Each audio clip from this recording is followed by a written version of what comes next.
자, 지금부터 나가는 건 혼합물의 분리에 대해서 나갈 거예요. 혼합물의 분리의 첫 번째가 끓는 점차를 이용한 분리야. 거기에 동그라미 끓는 점차.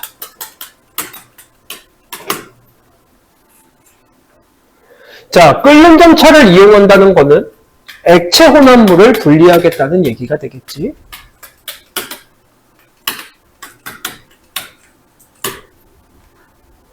그래서 대표적으로 액체 플러스 액체라고 하는 혼합물을 분리할 건데, 이 액체 플러스 액체를 끓는 점차로 분리할 때 어떠한 물질 갖다가 끓는 점차를 이용해서 분리를 하냐면 서로 완전히 층이 나뉘는, 일명 밀도차로 분리할 수 있는 아이는 안 돼.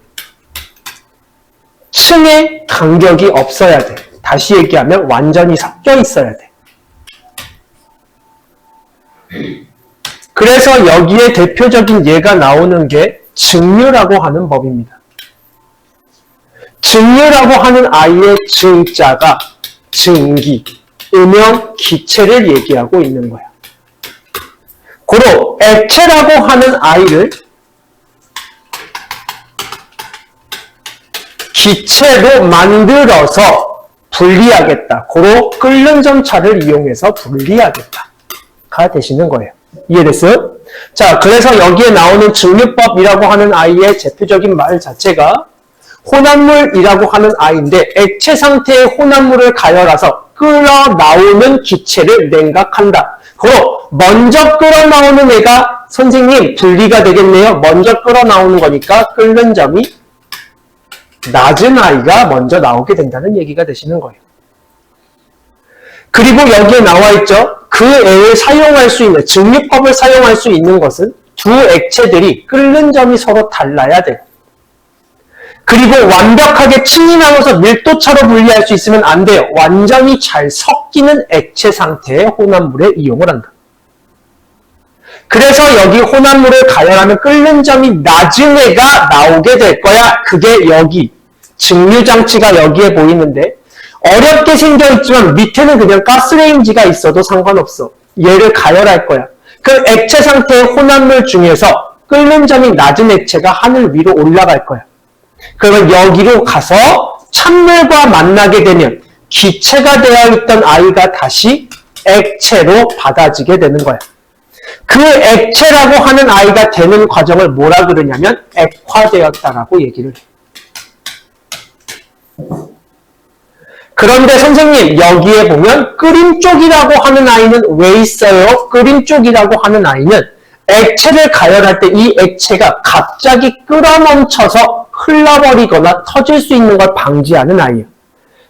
이해가 되겠어요? 고로 끓임 쪽이라고 하는 아이를 넣어줘요. 갑자기 끌어넘침을 방지하는 아이이다. 알겠죠? 자, 그래서 증류라고 하는 아이에 대해서 배웠으면 밑에 보시면 대표적으로 증류의 예인 물과 에탄올 분리하기가 나올 겁니다.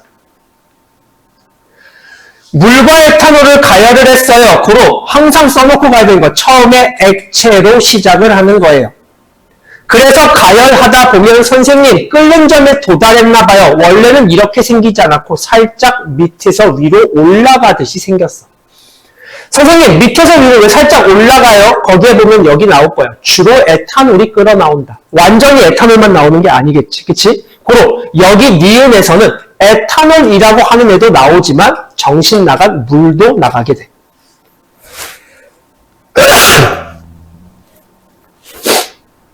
그렇게 될 거고, 디귿이라고 하는 곳에서 보게 되면 에탄올 나갔어요. 선생님 물의 온도는 다시 높아지게 됩니다. 근데 여기에서 주의해야 되는 점, 미처 끓어나오지 못한 소량의 누구도 나온다? 에탄올이랑 물도 나올 수 있는 곳이다. 고로 헷갈리시면 안 되는 게 요렇게 되고 있다 했을 때 여기에서도 에탄올 나와요. 소량의 물도 나와요. 그리고 여기에서도 미처 끓지 못한 에탄올 나와요. 물도 나와요가 되시는 거예요. 그리고 나머지는 여기는 정확하게 몇 도에서 끓을 거냐면 100도씨에서 끓을 거야. 그럼 누구밖에 안 남았다는 거야? 그래서 여기엔 물만 있게 돼서 완전히 일자인 끓는 점의 특성이 나타나게 될 거야. 이해가 되겠어요? 그럼 여기에 보면은 마지막에 리을에는 물이 끓어나온다라는 말밖에 없게 되는 거야. 그리고 시험 문제에서 많이 틀리는 게 니은과 디귿에서 디귿 선생님 끓어나오는 게 없어요. 물만 나오고 있어요. 빨리 오세요. 지금 하고 있어요. 가 되시는 겁니다. 자, 그것의 대표적인 예시가 탁한 술에서 맑은 소주 얻기가 있습니다. 탁한 술이라고 하는 아이를 쉽게 생각해 보면 요 실험 갖다가 그냥 그리지 말고 볼까? 자, 탁한 술이 곡물로 만들어서 만든 탁한 술, 일명 막걸리라고 생각하시면 돼요. 자, 막걸리라고 하는 아이를 가열하게 되면 하늘 위로 올라가는 기체가 되는 기화현상이 일어나고 있습니다. 그랬을 때 하늘 위에 달라붙은 기체가 무엇인데요, 선생님? 그게 소주예요. 그런데 보니까 소주가 무슨 물과 만났어요, 지금? 찬물과 만났어요. 그럼 그 기체였던 애가 다시 뭐로 변할까요? 액체, 액화가 돼서 여기로 뚝뚝뚝뚝 떨어져서 받게 되시는 겁니다. 그리고 꼭 체크해 주셔야 되는 것은 기화의 과정과 액화의 과정을 거쳐서 얻어지는 아이는 끓는 점이 낮은 아이가 얻게 되시는 겁니다.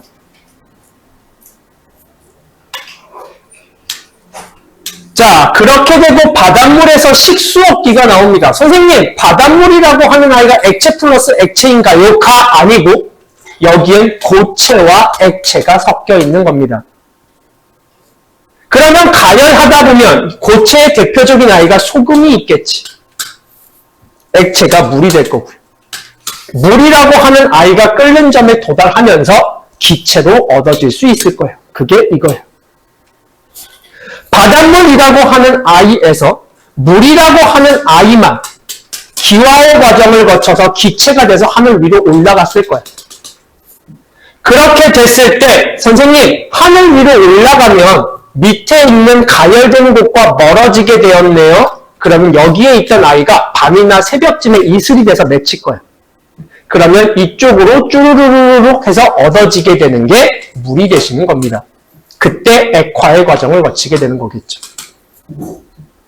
그래서 여기에 보시면 바닷물이 하늘 위로 올라가요. 액화가 되어서 뚝뚝뚝뚝 떨어져요. 요 주변에 얻어지게 돼서 밑에 튜브 타고 나오게 되시는 거예요. 지금 이게 끓는 점차를 이용한 분리가 되시는 거고요. 그 실험이 대표적으로 아까 증류라고 하는 증기를 이용한 증류가 있었습니다. 자, 그 다음에 시험 문제에 가장 많이 나오고 고등부에서도 나오는 게 증류탑입니다.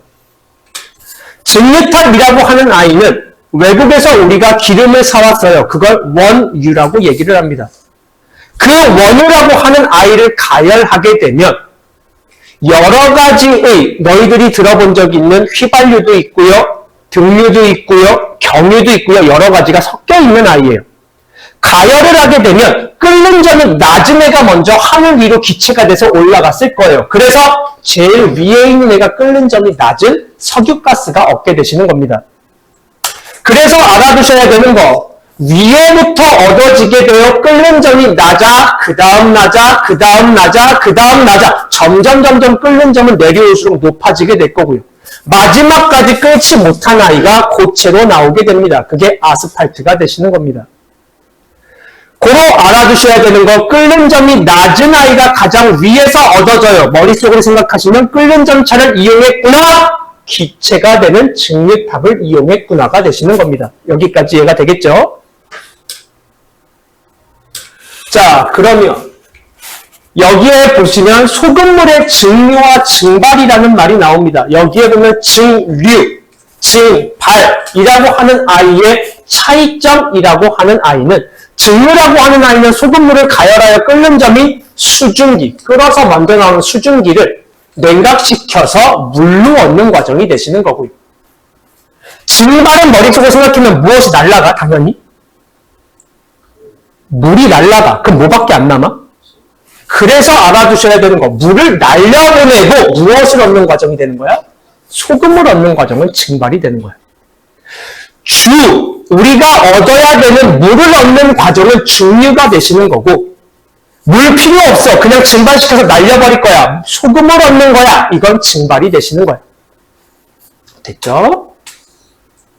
자, 그 다음에 아까 시험에 나왔었던 부분, 물과 에탄올의 혼합물의 가열, 이게 머릿속으로 증류를 이용한 것이다.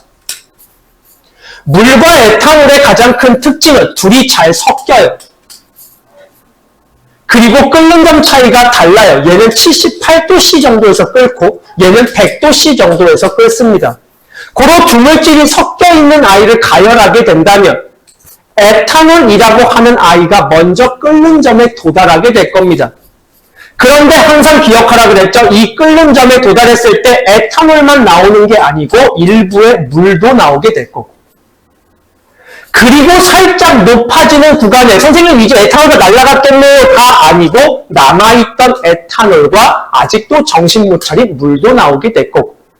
나중에 가서 얻어지는 아이가 정확하게 100도에서 끓어지게 되는 물만 남게 되었다는 걸 확인할 수 있게 되는 겁니다.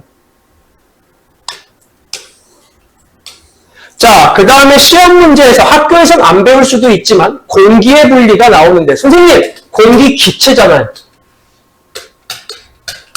그로 머릿속으로 생각해주면 기체였던 아이를 졸라 냉각시켜서 액체로 만든 후에 모든 아이를 액체 공기로 만든 후에 다시 가열을 시키는 겁니다.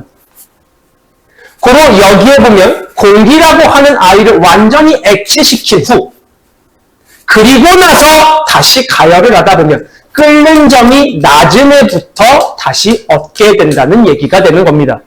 끓는 점이 낮은 아이가 질소, 아르곤, 산소 순으로 분리가 되게 되더라고요.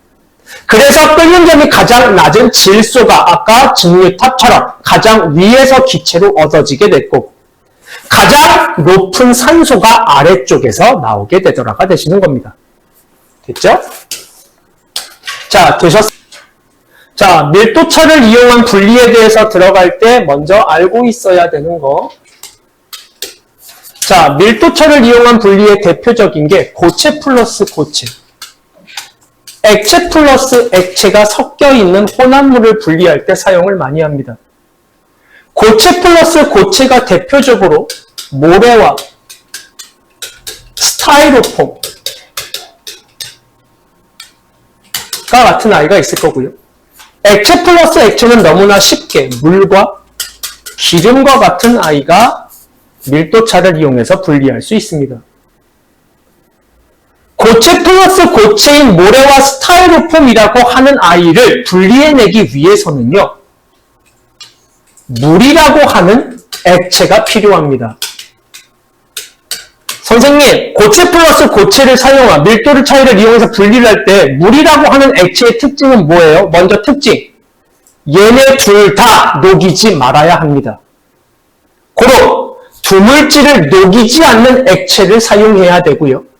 이 두 물체를 여기다가 집어넣었을 때 스타이로폼은 위에 떠야 되고 모래들은 가라앉아 있어야지 분리가 가능하겠죠. 고로 이 액체라고 하는 아이는 고체와 고체의 밀도의 중간이 되는 아이를 사용하셔야 되는 겁니다. 그러면 선생님, 실생활에서의 예는 없나요? 여기에 보시면 옛날 우리 집에서 먹던 예전 달걀과 신선한 달걀이 섞여 있어요. 이걸 분리해내고 싶어요 라고 하면 이 아이들의 성격을 먼저 알고 있어야 됩니다. 달걀은 미세한 구멍들이 나 있어요. 고로 시간이 지나면 시간이 지날수록 속에 있던 물질들이 바깥으로 빠져나가는 경우가 많아지게 됩니다. 혹은 밖에 있었던 공기가 안쪽으로 들어오는 경우가 생깁니다. 그럼 공기가 많이 들어오게 되면 무거워질까 가벼워질까? 가벼워지면서 위로 붕 뜨겠지. 다시 얘기하면 오래된 달걀일수록 밀도가 작아진다는 얘기가 되는 거예요. 고로 여기 선생님 순수한 물에 넣었을 때는 선생님 가라앉았는데요. 이제부터 소금을 한 숟갈씩 탈 거예요. 계속 소금을 타다 보면 어느 순간에 밀도가 소금물이 중간이 되는 순간 여기에 있던 애가 오르륵 하고 떠오르게 되겠지. 고로 신선한 달걀은 계속 가라앉아 있을 거고 먼저 떠오른 달걀은 예전 거라는 걸 찾아낼 수 있는 게 밀도차를 이용한 분리의 실생활의 예시가 되는 거예요. 그러면 선생님, 액체 플러스 액체인 아이를 분리할 때는 어떤 기구를 사용하나요? 제일 쉬운 거는 스포이드예요. 스포이드 사용하면 너무나 쉬워. 그 이유는 물과 기름 중에 우리는 한 번쯤 본 적 있어. 물이 가라앉아 있고 위에 기름이 떠 있을 거야.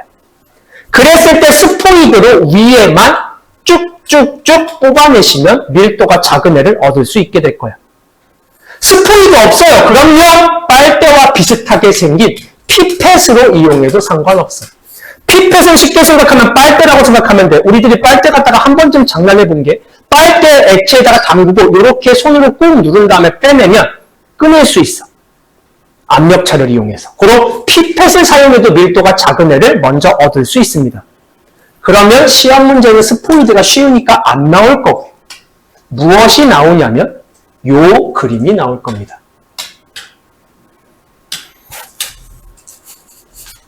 이걸 뭐라고 하냐면 거기에 보면 분별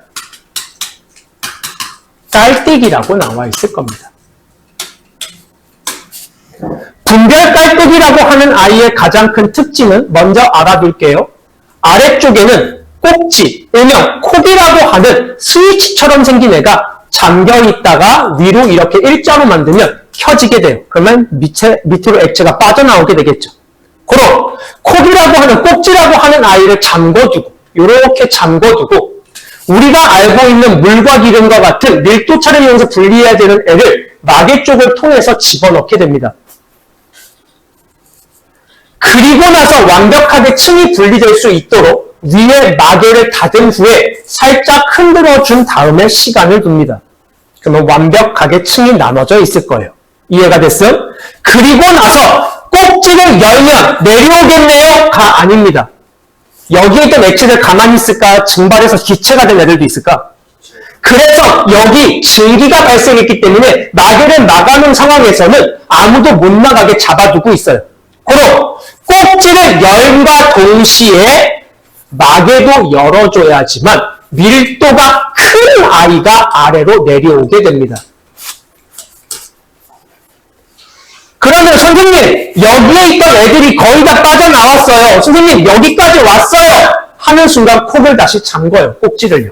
그 이유는 경계 부분에는 밀도가 큰 애만 있어? 작은 애도 섞여 있어? 작은 애도 섞여 있어. 그러면 선생님 이제 얘 치워요? 네, 치워요. 그리고 나서 새로운 비커 하나를 준비합니다. 그리고 나서 경계 부분 있는 데까지를 다시 요걸로 받아내요. 꼭지 열고 마개 열고. 그 다음에 같이 잠궈요. 그럼 이제 누구만 남았을까? 밀도가 뭐한 애만 남았을까? 작은 애만 남았겠지. 그 밀도가 작은 애를 선생님 새로운 비커에 담아요? 아니요. 여기는 지금까지 불순물이 많이 다녔겠죠. 밀도가 큰 애도 있을 거고 아까 경계면도 열로 받아냈잖아. 그때 마개를 통해서 밀도가 작은 애는 위로 끄집어내시는 겁니다. 이해됐니? 이해됐니? 밀도 큰 애, 작은 애 구분할 수 있겠니? 가라앉아 있는 애를 얻는 거기 때문에 밀도가 큰 애를 받아내고 경계 부분에 왔을 땐 새로운 비커로 경계 부분 불순물 받아내고 밀도가 작은 아이는 콕을 잠근 후에 위쪽 마개를 통해서 끄집어내게 되시는 겁니다. 자, 그렇게 됐으면 선생님 예시들 한 번만 다시 한번 볼게요. 고체 플러스 고체 좋은 값이 고르기가 있습니다. 선생님 좋은 값이가 뭐예요? 쉽게 생각하시면 쌀이 들어있는 리얼 벽시원.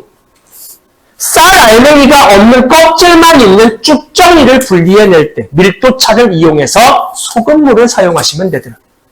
다시 한번 얘기하지만 이 소금물이라고 하는 액체는 돌을 녹이면 안 되고 밀도가 어떤 애 사용해야 된다? 아니 중간 사용하라고 얘기했는데 왜 작은 애가 나오는 거지? 따라하지 마. 신선한 달걀 고르기도 마찬가지야. 원래 그냥 물 담아놨으면 내려가 있었을 거야. 소금 타다 보면 어느 순간에 오래된 달걀의 밀도가 작아서 떠오르게 될 거야. 그러면 여기에서 문제. 처음부터 실험을 잘못했어. 소금을 이빨에 넣고 나서 여기에 둘 다 떠있대. 그럼 지금 소금물의 밀도가 너무 어떤 거야? 너무 어떤 거야, 지금? 대답해. 커요. 그러니까 얘 둘 다 떠 있는 거지. 소금물의 밀도는 항상 어때야 된다? 중간이어야 된다. 밀도가 너무 크면 밀도를 작게 해줘야 될까? 그럼 소금을 넣어야 될까? 물을 넣어야 될까? 물을 넣어야 돼. 그럼 물을 조금씩 넣는 순간 내려가는 애가 신선한 달걀. 계속 떠 있는 애가 오래된 달걀이 되시는 거야. 이해가 됐어요? 자, 그 다음에 스타이로폼과 모래는 아까 설명을 했고, 자, 그 다음에 액체, 아까 스포이트 이용하셔도 되고, 피핏 이용해도 되고, 이게 아까 뭐라고? 분별 깔때기라고. 그 분별 깔때기를 이용한 대표적인 게 물과 기름의 대표적인 거, 물과 식용유. 이것도 마찬가지야. 물과 기름이야. 간장에 물이 많이 들어있어. 간장과 참기름. 그 다음 우리 옷 드라이 클리닝 할 때 사용하는 기름이 에테르야. 그래서 물과 에테르. 헷갈리면 안 돼. 에탄올은 물과 섞여서 아까 했던 끓는 경차를 이용하는 거고, 에테르가 기름이기 때문에 가벼워서 떠있는 밀도차를 이용해서 분리할 수 있게 되는 거야. 그리고 물과 사염화탄소, 사자가 염소가 4개나 들어있어서 무거운 아이야. 그럼 오히려 얘는 물이 떠있고 사염화탄소가 가라앉아 있다는 게 특징이 되는 거야. 밀도가 오히려 얘가 더 커. 그리고 여기에 나와 있는 예시들은 아까 했던 끓는 점차를 이용한 직류를 이용하시면 안 되고, 밀도차를 이용한 분별 깔때기를 통해서 밑에 있는 아이들이 밀도가 큰 애들이에요. 물과 식용유 중에 물, 간장과 참기름 중에 간장, 물과 에탄올 중에 물. 하지만 사염화탄소가 여기는 아래쪽에 있더라.